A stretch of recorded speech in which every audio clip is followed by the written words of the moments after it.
ನಮಸ್ಕಾರ ಮಕ್ಕಳೇ. 10ನೇ ತರಗತಿಯ ತ್ರಿಭುಜಗಳು ಪಾಠದಲ್ಲಿ ಪೈಥಾಗೋರಸ್ ಪ್ರಮೇಯದ ಮೇಲಿನ ಒಂದು ಪ್ರಶ್ನೆ ಇದೆ. ಈ ಪ್ರಶ್ನೆಯನ್ನು ಸೆಪ್ಟೆಂಬರ್ 2020ರಲ್ಲಿ ನಡೆದಂತಹ ಬೋರ್ಡ್ ಎಕ್ಸಾಮ್ನಲ್ಲಿ ಅಂದರೆ ಪ್ರೌಢಶಿಕ್ಷಣ ಪರೀಕ್ಷಾ ಮಂಡಳಿಯವರು ನಡೆಸಿರುವಂತಹ ಪ್ರಶ್ನೆ ಪತ್ರಿಕೆಯಲ್ಲಿ ಈ ಪ್ರಶ್ನೆಯನ್ನು ಕೇಳಲಾಗಿದೆ. ಈ ಪ್ರಶ್ನೆ ನಿಮ್ಮ ಹೊಸ ಪಠ್ಯಪುಸ್ತಕದಲ್ಲಿ ಇರೋದಿಲ್ಲ, ಆದರೆ ಇದು ಹಳೆ ಪಠ್ಯಪುಸ್ತಕದಲ್ಲಿ ಇದೆ. ಕೆಲವು ವಿದ್ಯಾರ್ಥಿಗಳು ಇದಕ್ಕೆ ಹೇಗೆ ಉತ್ತರಿಸಬೇಕು ಅಂತ ಕೇಳಿದರು. ಹಾಗಾಗಿ ಈಗ ಈ ಪ್ರಶ್ನೆಗೆ ಹೇಗೆ ಉತ್ತರಿಸಬೇಕು ಅನ್ನೋದನ್ನು ತಿಳ್ಕೊಳ್ಳೋಣ. ಮೊದಲಿಗೆ ಪ್ರಶ್ನೆ ಏನಿದೆ ನೋಡೋಣ.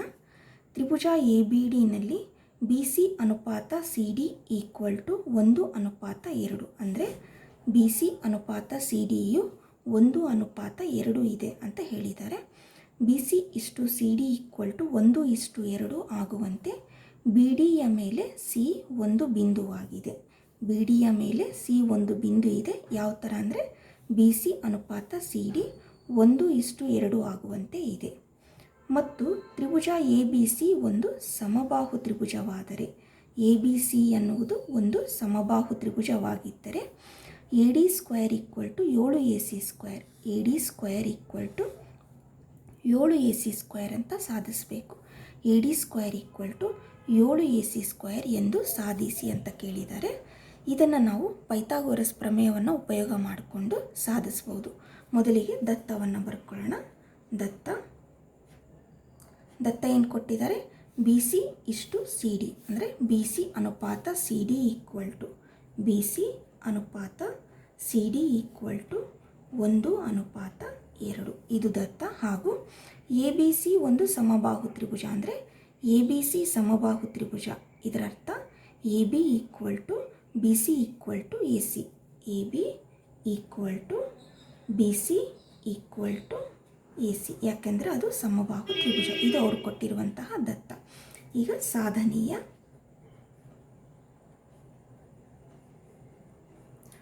ನಾವು AD² = 7AC² ಎಂದು ಸಾಧಿಸಬೇಕು.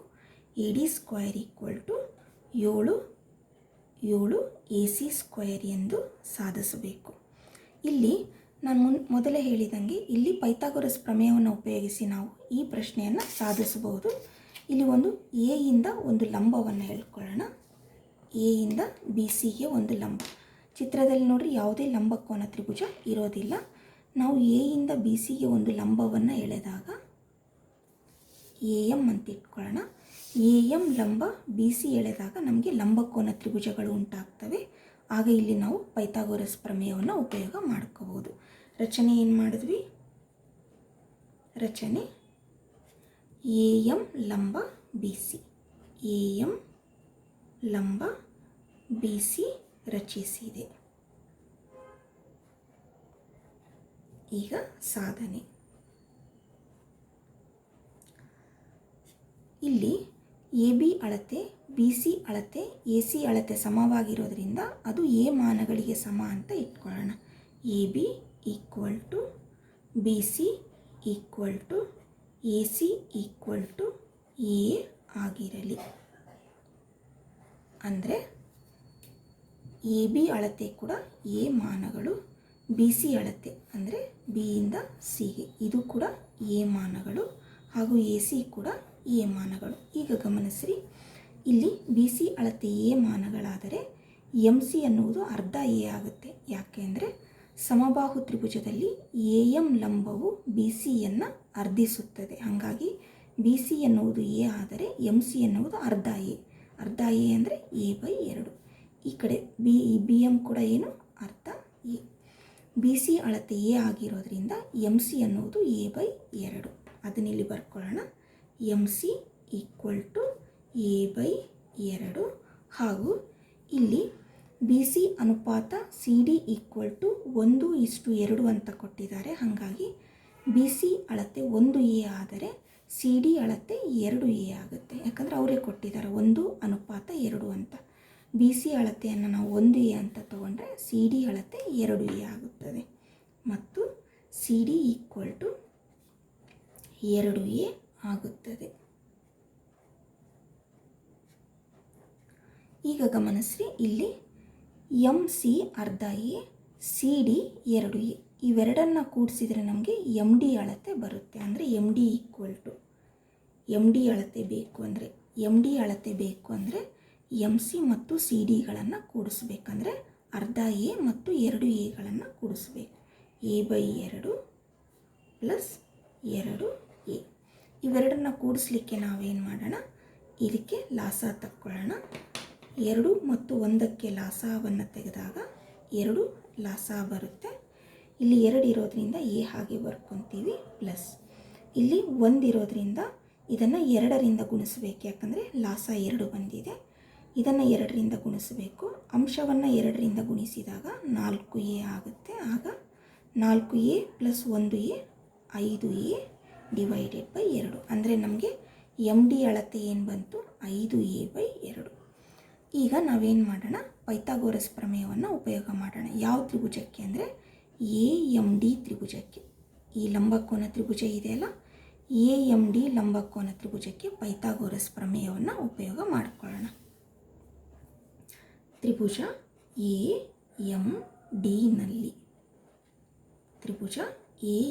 ನಲ್ಲಿ ಕೋನ M = 90 ಡಿಗ್ರಿ ಆಗಿದೆ. ಹಾಗಾಗಿ ಪೈಥಾಗೋರಸ್ ಪ್ರಮೇಯದಿಂದ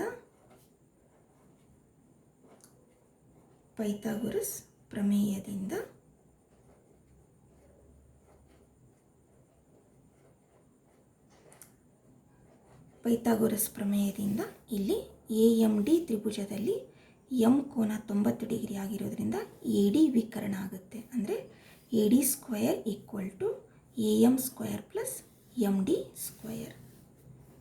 AD² = AM² ಪ್ಲಸ್ MD².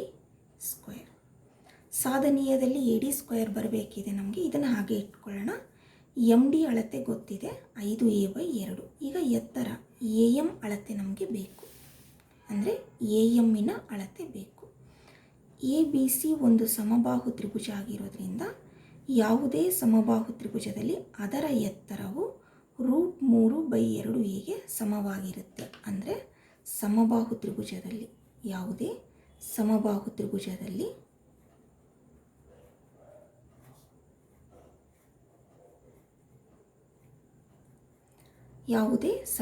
ತ್ರಿಭುಜದಲ್ಲಿ ಅದರ ಎತ್ತರ, ಸಮಬಾಹು ತ್ರಿಭುಜದ ಎತ್ತರ √3/2 ಎಗೆ ಸಮ ಆಗಿರುತ್ತೆ. ಎ ಅನ್ನೋದು ಸಮಬಾಹು ತ್ರಿಭುಜದ ಬಾಹುವಿನ ಅಳತೆ. ಅಂದರೆ ಸಮಬಾಹು ತ್ರಿಭುಜದ ಎತ್ತರವು √3/2ಎಗೆ ಸಮ ಆಗಿರ್ತದೆ. ಇದನ್ನು ನೀವು ನೆನಪಿಟ್ಕೋಬೇಕು. ಒಂದು ವೇಳೆ ನೆನಪಾಗಿಲ್ಲ ಅಂದರೆ ನಾವು ಪೈಥಾಗೋರಸ್ ಪ್ರಮೇಯವನ್ನು ಬಳಸಿ ಕೂಡ ಕಂಡುಹಿಡಿಬೋದು. ಈ AMC ತ್ರಿಭುಜಕ್ಕೆ ABC ಸಮಬಾಹು ತ್ರಿಭುಜ ಆಗಿರೋದ್ರಿಂದ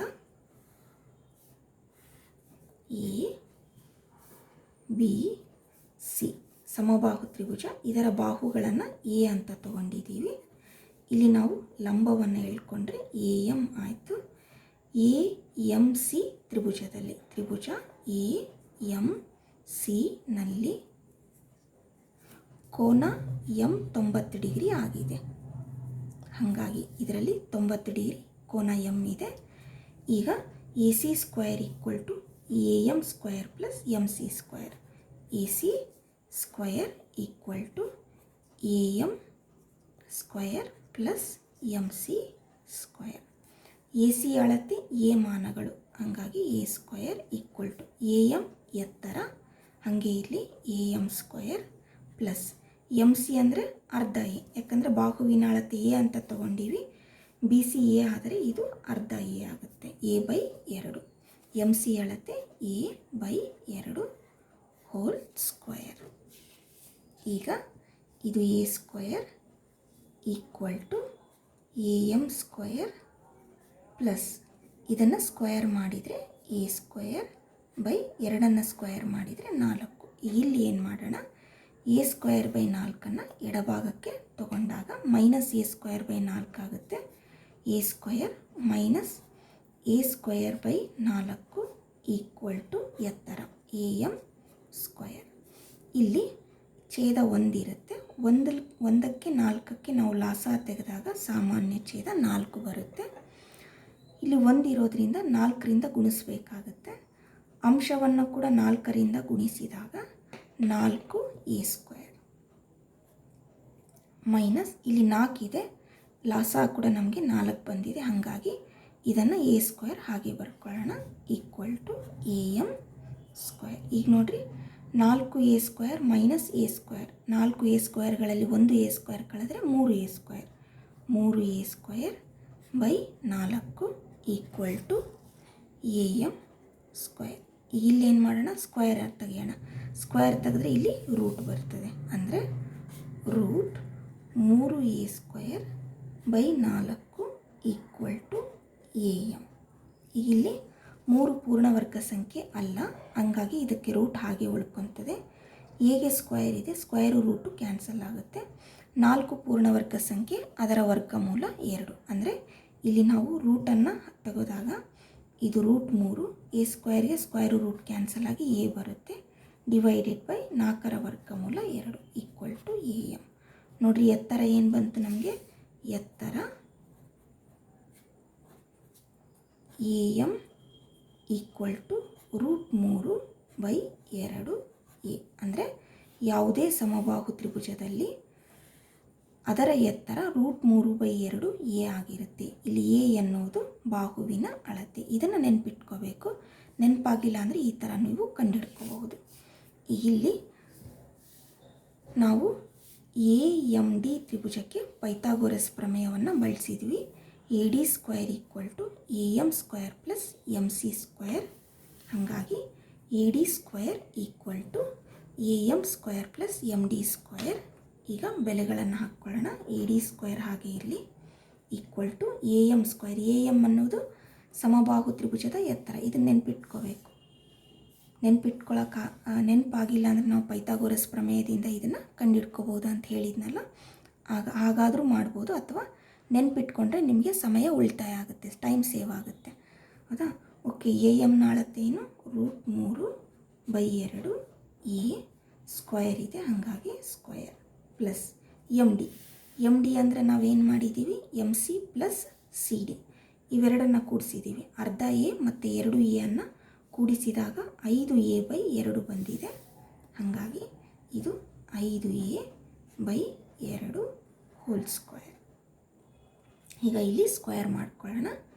A D square equal to ಇಲ್ಲಿ ರೂಟ್ 3 ಸ್ಕ್ವೇರ್, ಇದ್ರದ್ದು ಸ್ಕ್ವೇರು ರೂಟು ಕ್ಯಾನ್ಸಲ್ ಆಗಿ ಬರೀ 3 ಉಳಿಯುತ್ತೆ. ಎ ಅನ್ನು ಸ್ಕ್ವೇರ್ ಮಾಡಿದರೆ ಎ ಸ್ಕ್ವೇರ್ ಬೈ 2 ಸ್ಕ್ವೇರ್ ಮಾಡಿದರೆ 4 ಪ್ಲಸ್ 5 ಸ್ಕ್ವೇರ್ ಮಾಡಿದರೆ 25. ಎ ಅನ್ನು ಸ್ಕ್ವೇರ್ ಮಾಡಿದರೆ ಎ ಸ್ಕ್ವೇರ್ ಬೈ 2 ಸ್ಕ್ವೇರ್ ಮಾಡಿದರೆ 4. ಇಲ್ಲಿ ಏನು ಮಾಡಬೇಕು, 4 4ಕ್ಕೆ ಲಾಸವನ್ನು ತಕ್ಕೋಬೇಕು. ಆಗ ಇವೆರಡೂ ಛೇದಕ್ಕೆ ಲಾಸ ತೆಗೆದಾಗ ಸಾಮಾನ್ಯ ಛೇದ 4 ಬರುತ್ತೆ. ಅಂದರೆ A D square equal to ಸಾಮಾನ್ಯ ಛೇದ 4. ಇಲ್ಲಿ ಕೂಡ 4 ಇರೋದ್ರಿಂದ ಅಂಶ ಹೇಗಿದ್ದಿತ್ತು ಹಾಗೆ ಬರ್ಕೊಳ್ಳೋಣ. 3a ಸ್ಕ್ವೇರ್ ಪ್ಲಸ್ ಇಲ್ಲಿ ಕೂಡ 4 ಲಾಸ ಒಂದೇ ಆಗಿರೋದ್ರಿಂದ 25a ಸ್ಕ್ವೇರ್. ಈಗ 3a square plus 25a square ಇವೆರಡನ್ನು ಕೂಡಿಸಿದರೆ 28a square. A D square equal to 3a ಸ್ಕ್ವೇರ್ಗಳಿಗೆ 25a ಸ್ಕ್ವೇರ್ಗಳನ್ನು ಕೂಡಿಸಿದರೆ 28a ಸ್ಕ್ವೇರ್ ಆಗುತ್ತೆ, ಡಿವೈಡೆಡ್ ಬೈ 4. ಈಗ ನೋಡಿರಿ ಇವೆರಡು ಭಾಗ ಆಗ್ತವೆ. 4 1 4, 4 7 28. ಅಂದರೆ ನಮಗೇನು ಬಂತು, A D square equal to 7ac square ಅಂತ ಬಂದಿದೆ. ಇಲ್ಲಿ ಸಾಧನೀಯ ಏನು, A D square equal to 7ac square. ಈಗ ಎ ಡಿ ಸ್ಕ್ವೇರ್ ಬಂದಿದೆ, 7 ಕೂಡ ಬಂದಿದೆ. ಇಲ್ಲಿ ಚಿತ್ರದಲ್ಲಿ ಗಮನಿಸ್ರಿ, ಎ ಸಿ ಅಳತೆಯನ್ನು ನಾವು ಎ ಅಂತ ಬರ್ಕೋಬೋದು, ಅಥವಾ ಎ ಬದಲಾಗಿ ನಾವು ಎ ಸಿಯನ್ನು ಕೂಡ ಬರ್ಕೋಬೋದು. ಈಗ ಇಲ್ಲಿ A D square equal to 7, A ಅಂದರೆ ಎ ಸಿಯ ಅಳತೆ ಅಲ್ಲ, ಹಾಗಾಗಿ ಎ ಬದಲಾಗಿ ಎ ಸಿ ಸ್ಕ್ವಯರ್. ಇದು ಅವರು ಕೇಳಿರುವಂತಹ ಸಾಧನೀಯ. ಈ ತರಹ ನಾವು ಈ ಪ್ರಶ್ನೆಗೆ ಉತ್ತರಿಸ್ಬೋದು. ಇದನ್ನು ಅವ್ರು ಕೇಳಿರುವ ಸಾಧನೀಯವನ್ನು ಸಾಧಿಸ್ಬೋದು. ಇಲ್ಲಿ ನಾವು ಮುಖ್ಯವಾಗಿ ನೆನಪಿಡಬೇಕಾಗಿರುವಂಥ ಅಂಶ ಸಮಬಾಹು ತ್ರಿಭುಜದ ಎತ್ತರ. ಯಾವುದೇ ಸಮಬಾಹು ತ್ರಿಭುಜದ ಎತ್ತರ ರೂಟ್ 3 ಬೈ 2 ಎ. ಇದನ್ನು ನೆನಪಿಟ್ಕೋಬೇಕು. ಹಾಗೂ ಇಲ್ಲಿ ಎಮ್ ಡಿ ಅಳತೆ ಬೇಕು ಅಂದರೆ ಎಮ್ ಸಿ ಮತ್ತು ಸಿ ಡಿಯನ್ನು ಕೂಡಿಸ್ಬೇಕು. ಎಮ್ ಸಿ ಅರ್ಧ ಎ, ಸಿ ಡಿ 2a ಇವೆರಡನ್ನು ಕೂಡಿಸಿದರೆ 5a ಆಗುತ್ತೆ. ಇವೆರಡು ಅಂಶಗಳನ್ನು ನೀವು ನೆನಪಿಟ್ಕೊಂಡ್ರೆ ಈ ಪ್ರಶ್ನೆಗೆ ನಾವು ಸುಲಭವಾಗಿ ಉತ್ತರಿಸಬಹುದು.